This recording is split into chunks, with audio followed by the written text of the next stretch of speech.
Good morning. आज का हमारा टॉपिक है प्लेट टेक्टोनिक थ्योरी। इस चैप्टर के अंदर जो हम कंटेंट्स पढ़ेंगे, सबसे पहले हम पढ़ेंगे इसका इंट्रोडक्शन, फिर इसकी डेफिनेशन।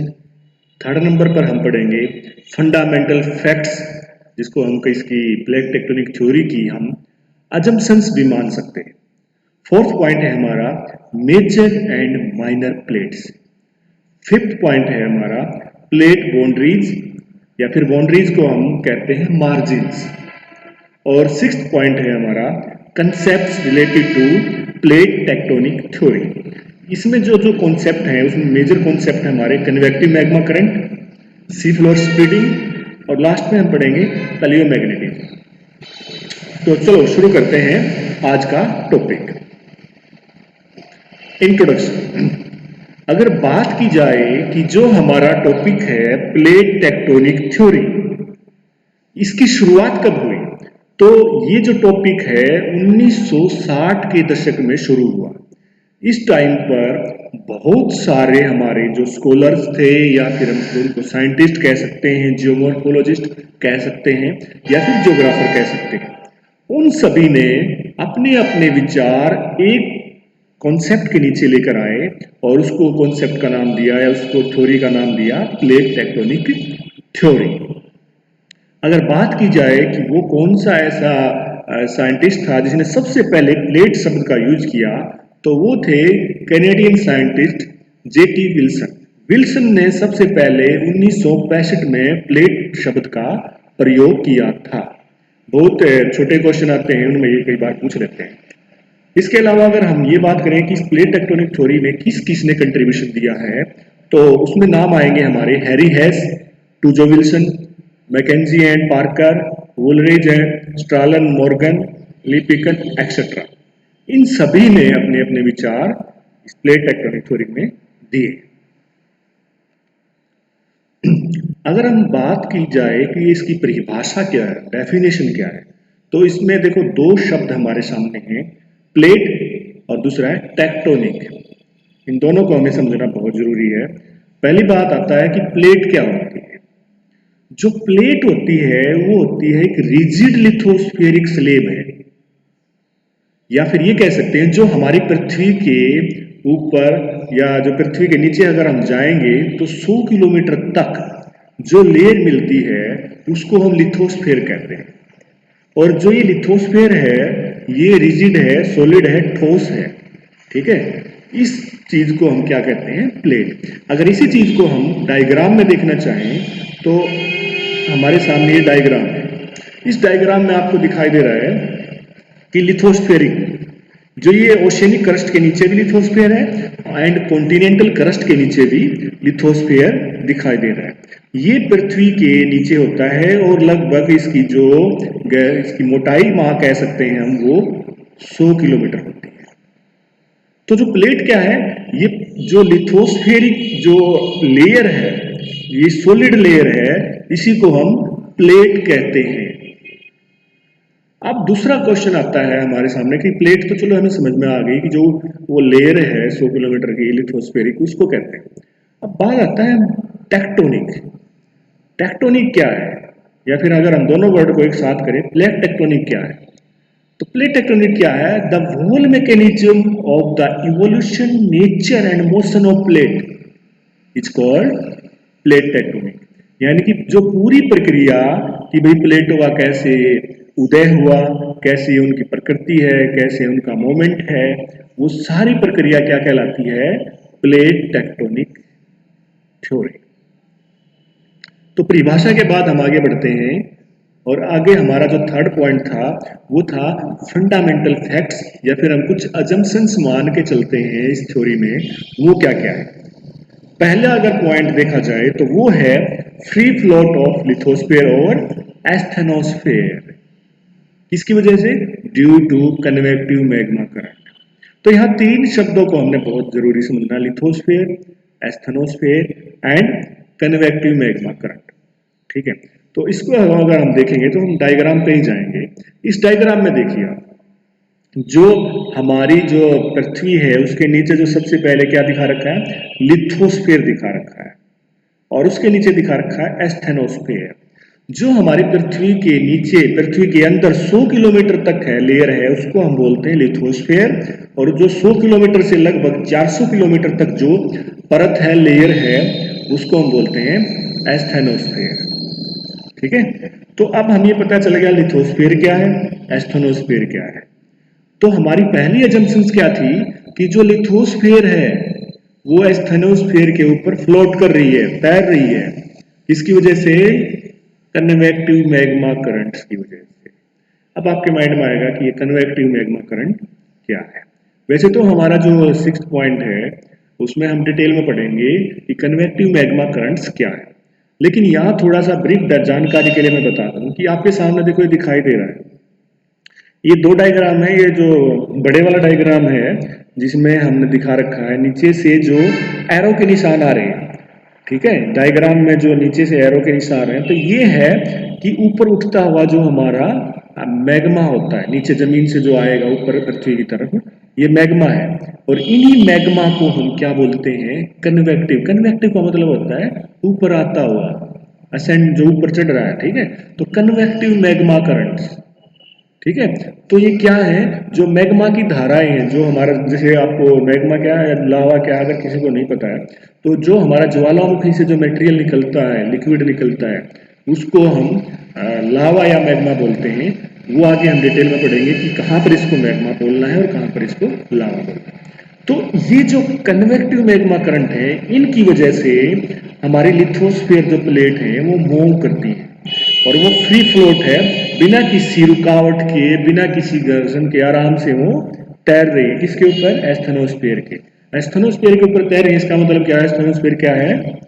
लिक्विड स्टेट में हो सकती है। ठीक है, तो इसमें जो साइंटिस्ट हैं वो एस्थेनोस्फीयर के बारे में बताते हैं कि जो एस्थेनोस्फीयर है वो, उसकी नेचर है लिक्विड भी है और सॉलिड भी है। जैसे जैसे ही प्रेशर रिलीज होता है तो जो एस्थेनोस्फीयर है वो पिघल जाती है और वो ऊपर मैग्मा के बन के आती है। अदरवाइज अगर इसके ऊपर प्रेशर रहेगा, वेट रहेगा, तो ये सॉलिड फॉर्म में रहती है। तो एस्थेनोस्फीयर एक हमारी ऐसी लेयर है जो सॉलिड में भी हो सकती है और लिक्विड में भी हो सकती है। तो ये था हमारी पहली अजम्पशन। अब हम दूसरी अजम्पशन पे चलते हैं। वो क्या कहते हैं? lithosphere being divided into granitic continental crust and basaltic oceanic crust। ये कह रहा है कि देखो कि जो हमारी लिथोस्फीयर है, लेयर है जो, उसको हमने डिवाइड कर रखा है। जो हमारे महाद्वीप हैं, ठीक है, उनको क्या ऐसा माना जाता है वे ग्रेनाइटिक रॉक से बने हैं। और जो हमारे जो समुंदर है, जो समुंदर की जो क्रस्ट है, जो परत है जहाँ चट्टाने हैं, वो किससे बनी है? बेसाल्ट से बनी है। ये हम अज्यूम करके चलते हैं। और वैसे भी साइंटिस्ट ने जब रिसर्च की तो पाया भी कि जो कंटिनेंटल जो क्रस्ट होती है वो मोस्टली ग्रेनाइट से ही बनती है, और ओशियनिक क्रस्ट बेसाल्ट से बनती है।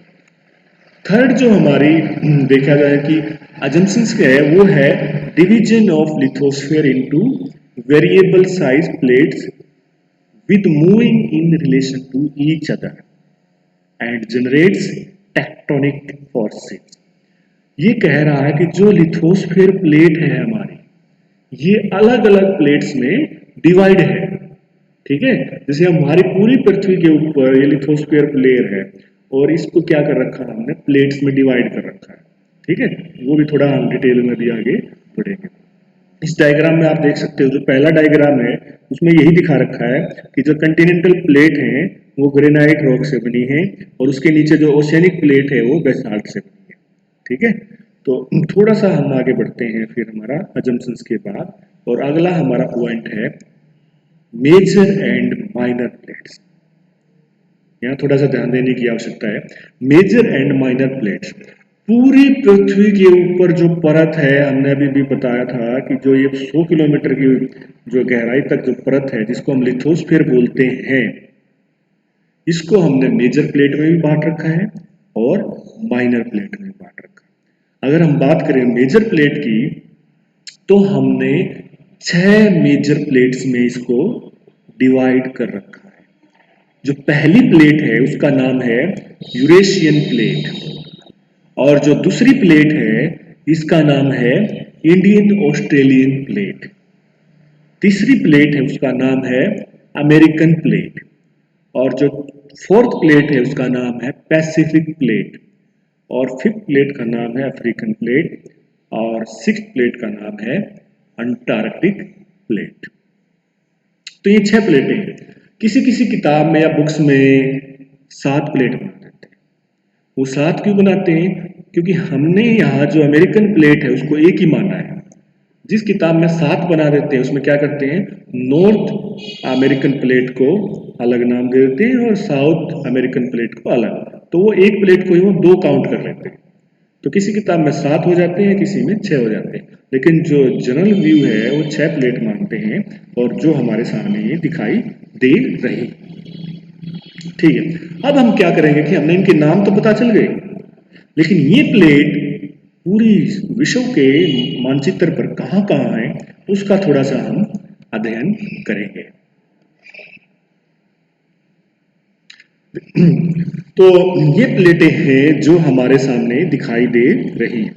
तो अगर हम बात करें कि जो सबसे पहले जो यूरेशियन प्लेट है उसके बारे में देखते हैं।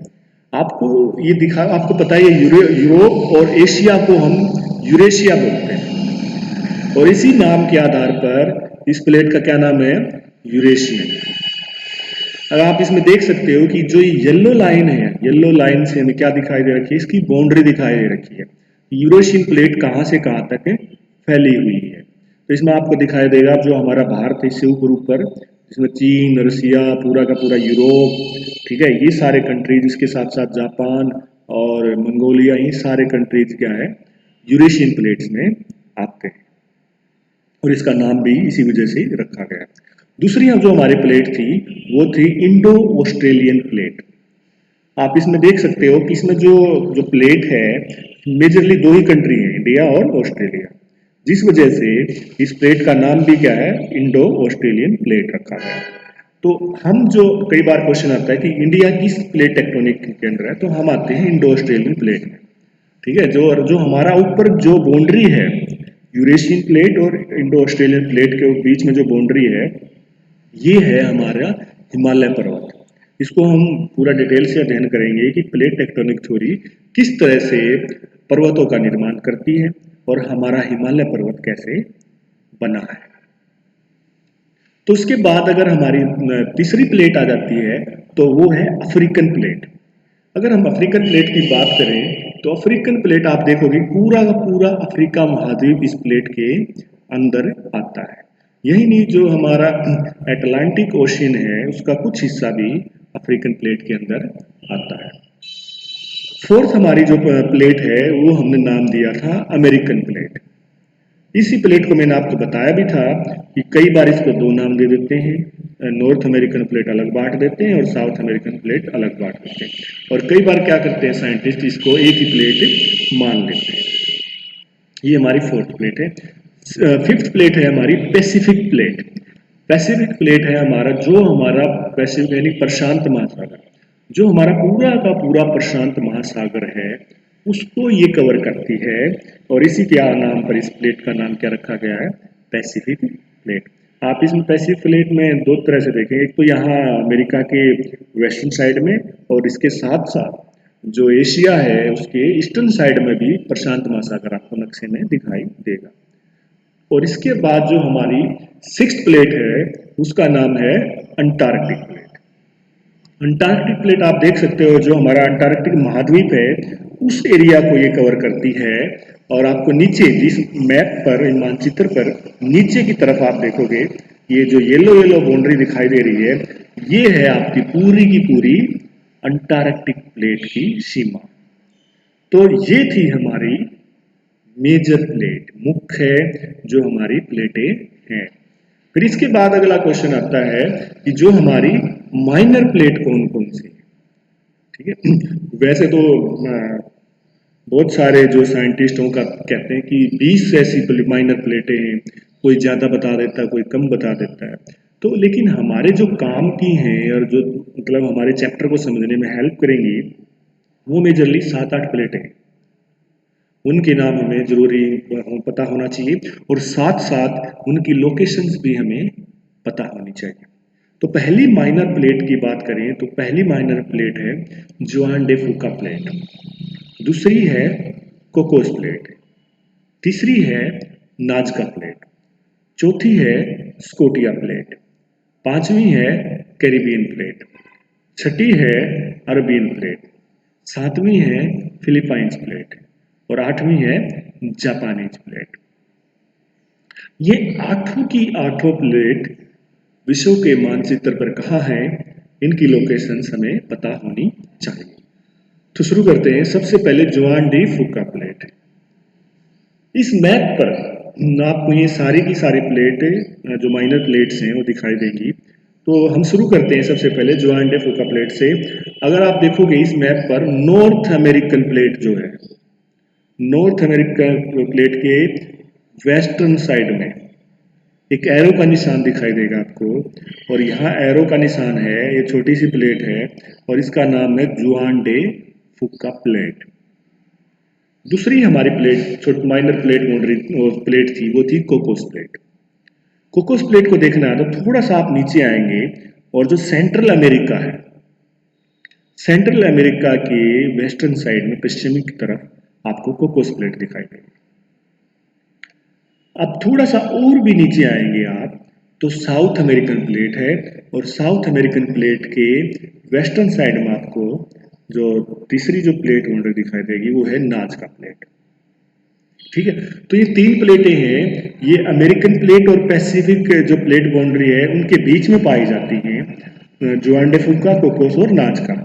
इसमें बस इसको थोड़ा सा याद ये रखना है, एक तरफ तो पैसिफिक ओशन की प्लेट है ही है, दूसरी तरफ जो अमेरिकन प्लेट है वो बदल जाती है। जुआन डे फूका किसके बीच में है, नॉर्थ अमेरिकन और पैसिफिक प्लेट के बीच में। कोकोस प्लेट किसके बीच में है, सेंट्रल अमेरिका और कोकोस प्रशांत महासागर के बीच में। और नाजका प्लेट किसमें है, साउथ अमेरिका और प्रशांत महासागर। प्रशांत महासागर हर प्लेट में है, लेकिन वो क्या है कि अमेरिकन प्लेट चेंज हो जाती है, नॉर्थ अमेरिका, सेंट्रल अमेरिका और साउथ अमेरिकन प्लेट। तो ये तीन जो माइनर प्लेट के बाद हम आगे मूव करते हैं तो वह स्कोटिया प्लेट है। आप देखोगे साउथ अमेरिकन जो प्लेट है उसके नीचे एक जो प्लेट में एरो के निशान से दिखा रखा है स्कोटिया प्लेट। जो ये स्कोटिया प्लेट है ये है हमारे अंटार्कटिक जो प्लेट है और अमेरिकन प्लेट है उसकी बाउंड्री पर। इसके बाद एक प्लेट और रह गई हम जो अमेरिकन प्लेट के पास पड़ेंगे, वो है कैरिबियन प्लेट।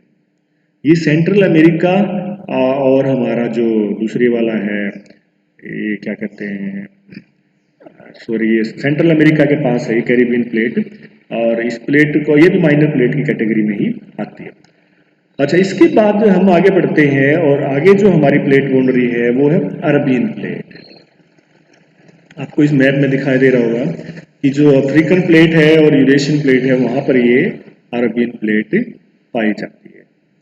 इसके अलावा थोड़ा सा और अगर हम इधर आएंगे तो आपको दिखाई देगा यहाँ पर एशिया और प्रशांत महासागर के पास फिलीपाइंस प्लेट, और फिलीपाइंस प्लेट के ऊपर थोड़ा सा जहाँ जापान देश है वहां पर आपको मिलेगी जापानीज प्लेट। तो ये जो हमारी 7-8 हमने जो पढ़ी है माइनर प्लेट है, जो इम्पोर्टेंट प्लेट हैं, जिनकी हमें नाम भी पता होना चाहिए और इनकी लोकेशंस भी हमें पता होना चाहिए, ये हमें इस थ्योरी को समझने में काफ़ी हेल्प